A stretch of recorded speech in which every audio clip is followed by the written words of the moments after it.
పెద్దపల్లి కలెక్టరేట్లో ఘనంగా తెలంగాణ రాష్ట్ర అవతరణ దినోత్సవం జరిగింది. ముఖ్య అతిథిగా హాజరై జాతీయ పతాకాన్ని ఆవిష్కరించారు మహిళా కమిషన్ చైర్పర్సన్ నేరెళ్ల శారద.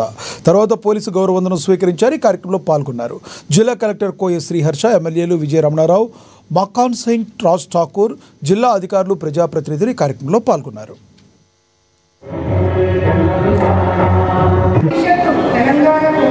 భగవద్గీత ఇది తెలంగాణ రూపురేఖలని మార్చేస్తుందనేటువంటి